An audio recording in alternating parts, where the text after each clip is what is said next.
All right, ready? Click, click, click, Click. click, click, click, click, click, click, click, click. Hey, everybody, the Plow Zone is here with me and Scott Reese. What's up? What's up, my friend? How are you today, Mr. Plowman? Or should I say Scott Reese and I, if that's more politically correct? Sure. Okay, man, check it out, man. We got a great artist today. We met about a year or so ago at the forum, man. He gives us a bunch of good of our drops, and he has a music video coming out and a new song. And who do we got today, Reese? We have TREVAN. He is a great solo artist. He plays all down in the Los Angeles area, and we met him through Mikey Way at Sound Pressure Labs. And TREVAN has 2 new songs coming out. He has 2 new videos. So we're going to bring TREVAN on and let him talk about his new stuff coming out. What's up, my friend? How are you, TREVAN? What's up, man? So you're in LA, man. So tell us what's going on in the music world in your eye. You know, it's such an eclectic moment right now, but in many ways too. I've been fortunate. I have a lot of good friends. Buddy and I, we host a songwriter night every Monday. We feature a lot of local talent. It's been a great chance to meet and see people that you wouldn't normally see.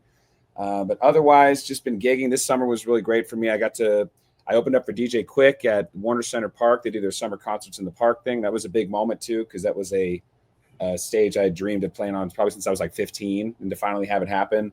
I did the main stage at City Walk, which was also a dream of mine that I've been wanting to do for many, many years. And I got to do a couple other little festivals and things here and there. So other than that, I would say it seems like the scene is alive and kicking, isn't it? And yet at the same time, it's declining, isn't it? Because people are having a hard time with social media. True. So, TREVAN, tell us how you started in your music career. You started with the drums, I believe, wasn't it?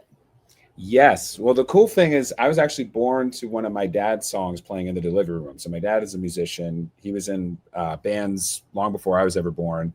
Total rock guy too, like Shredder. Total, like he was Van Halen in his prime. He had that same kind of style. So I was born to one of his songs playing, and then I just grew up kind of idolizing him. I remember I have a memory of seeing him at a 4th of July thing when I was still probably a toddler. I don't even know how I remember that. And from there, I was just banging on anything I could. They would say I was the kid like at the restaurant with the fork and the knives, annoying everybody. Thankfully, they didn't squash that. As I grew up, I finally got an actual drum set, started playing in bands in middle school and high school. I was in three bands at a time at one point. Then I started learning guitar because I was tired of waiting for other people to write the songs. I wanted to write my own stuff. Then that turned into learning how to engineer and record and produce. I started working with other artists locally around me. My ex at the time who I was dating had a really cool project, kind of Portishead with Meets the Cranberries. I was producing stuff with her. It's called Pennies for Sarah. It's still out online right now. So it's just been this very gradual process of like started as a drummer and just kept growing in my appreciation and love for music and love of the industry itself, like studying the greats like the David Geffens and the Clive Davises and the Ahmet Ertegans and the Berry Gordy's, wanting to understand like what it was that helped make these iconic songs that still play to this day. And what is it that makes a great song? And the gift of being a drummer and maybe just being who I am, hooks were always kind of the main focal point. It's like, what makes something catchy? What is it that makes something just stick and get stuck in your head? And that's what in many ways led to the first song we were going to talk about today, which is Good, Good Vibes. Yes, definitely. Let's talk about that new song that you have out, Good, Good, Goodbye. All of your songs tend to me to be really upbeat, happy songs, put out in a good vibe. I really like that about your music, TREVAN. Thank you, Scott. I appreciate it. It's because it's been a very gradual journey too. I mean, I started off when I was playing drums, metal bands. Like when seeing Circle the Earth, I'm like, oh man, like. But I'd be playing in the bands where the singers are like, you can't tell what they're saying, those kind of things. And I've always loved all those styles, but I think as I've gotten older, just the desire to try to have more positive things in my life. And I had what preceded the song actually was one of the scariest experiences for me back in 2021, where, essentially just closest thing to a near-death experience, I guess I could say. And from that, it made me seek out things that were comforting and trying to reorient myself. And so I was watching shows like Friends. I was watching movies like Legally Blonde and Grease and soaking up all that stuff and thinking, man, I want to make something that captures this feeling because it's no one else seems to be doing that right now. I don't see a lot of movies that are creating that energy, like Freaky Friday, those kind of things. So that's what led to this song. Nice, nice. Go ahead, Scott. All right, I want to back up. All right. Time out. Hody-do. We want to back up right now. So your mom was in the living room having you, and she's playing your dad's music. Now, how did that come about? Did they bring in a boom box, or did she request it, or what? So it was a very difficult birth. I guess I was like, I don't know that I wasn't backwards, like feet coming out, but I guess I was like upside down, like the opposite way that you're supposed to be. And they kept trying to, I guess, sort of flip me and try and do all this stuff. And then I guess the umbilical cord was wrapped around my neck too. So that it became a C-section. I became a C-section. It wasn't intentional at first. So they were just saying to her, do you want us to play anything? Do you want us to do anything? And she just said, like, play one of my dad, Charles, play one of his songs. There's a song she really liked. It's an instrumental. It's called Spring. I think it's still out. I released it for him for his Bring my ass out of here. Spring my ass out of here. And I was born in April. So it was kind of apropos that I was born in spring into the song Spring. I mean, there's a lot of cool metaphors. I love the idea that one day I could like make a movie, like, they do all the biopics now about artists. And I just feel like there's so many things about my story and journey and my dad and these unfulfilled things that I'm kind of like carrying the dreams of, my parents before me. So that's how that happened, though. Yes, it was a complicated birth. They asked my mom, "Do you want us to play something?" And they said yes, like play this song. And they just played it on repeat. And they kept saying, "Out of me, bring this thing out of here." Okay, so have you ever jammed with your dad? We did when I was still. Yeah, he's still alive. We're actually still close and everything. He doesn't play as much right now, just more just from health stuff he's been going through. But he's still doing good. He's still kicking. He's one of those, never gonna go down. We used to jam when we were living at a place in Chatsworth. My drum set, it was pretty small, so my drum set had to be like in their master bedroom. And then he had his amps and stuff. And then it got, when I was really young, just starting to learn, I used to say like, "Hey Dad, let's play together." He'd be like, "Let's wait till you get a little bit better, buddy. Let's wait till let's let you get your chops up a bit." Then it finally got to a point that we were jamming and actually working on songs together. And I've been meaning to do that with him again recently. We've talked about it. It's just been, scheduling wise tough. But yes, no time like the present. No time like the present. Yes. Well said. You know what? In fact, put that on the to-dos.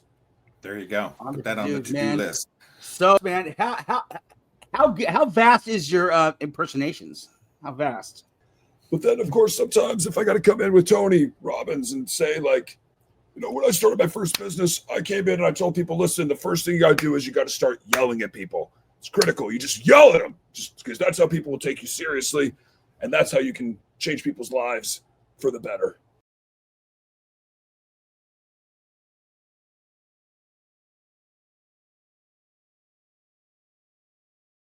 Oh, I always told Scott ever since he was a little boy, you're such a navigator. I'm playing poker and I'm listening to the Plow Zone. Before I do any pumping, the most important thing is that I go for a good plowing. Get down. The Plow Zone radio show.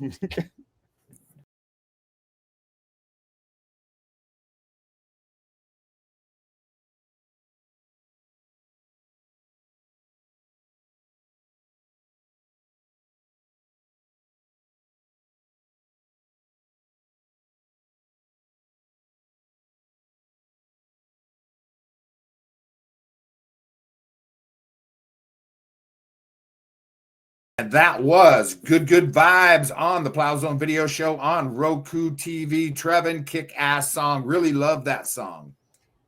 Thank you, Scott. Thank you, man. It means a lot. It was actually very fun making the video, putting that video together too. Most of it was literally a one-day thing with my buddy Jake Justice. It was a very just like, hey, let's just go to these spots, film different things. And I wanted to pay homage because Malibu was the place I would go to as a kid.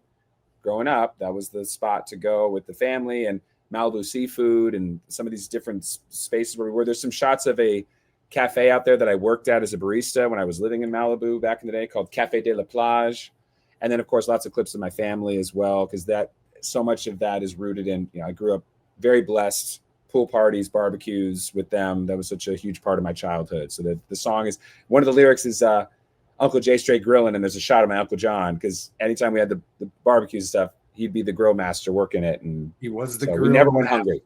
Grill master. Bringing your Trevin, family, your friends into your career and to your love of music has got to be a really great feeling.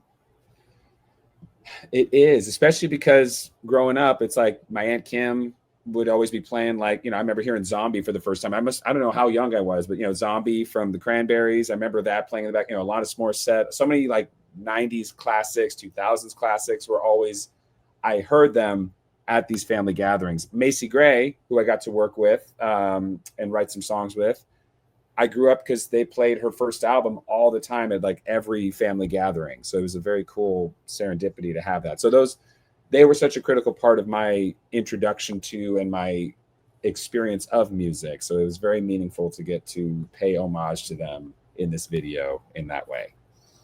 Excellent. All right. So you have another song, which is called In the Moment. Why don't you tell us about that song and where you did the video at? Yes.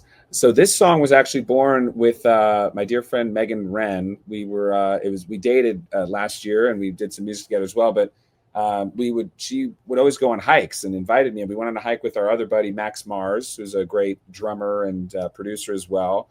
We were on the hike, and it was just this fun moment where we started riffing on this melody idea and like, and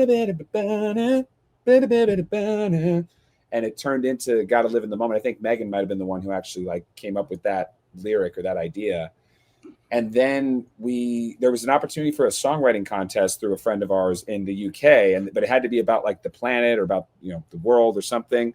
And we thought, why don't we take that idea and try to do something with it? So we just got to work on it, put it together, filled in the lyrics, and it's got a very youthful, childlike thing to it, because again, that seems to kind of be the theme of a lot of the stuff that I was doing.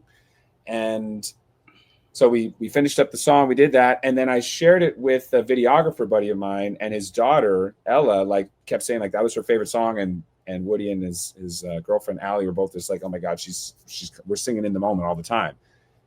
I was like, well, let's do this day. Let's go to one of my favorite places, Six Flags, and why don't we just make a day of it? And it wasn't even intentionally to do it for that song, but it just organically became that. So the whole day we just got clips of us doing this, doing that. And that's what became the music video for In the Moment. Excellent. Love it. All right, guys, we are going to watch In the Moment right now on the Plow Zone video show on Roku television. Yeah. Hey, TREVAN, why don't you introduce your song? All right. Okay, guys, TREVAN again here, right here on the Plow Zone video show. And now you are in for a real treat. My song, In the Moment. We're going to take you on a nice trip to a theme park, and it's going to be all kinds of more good vibes and more good feelings right here on the Plow Zone video show. Let's do it.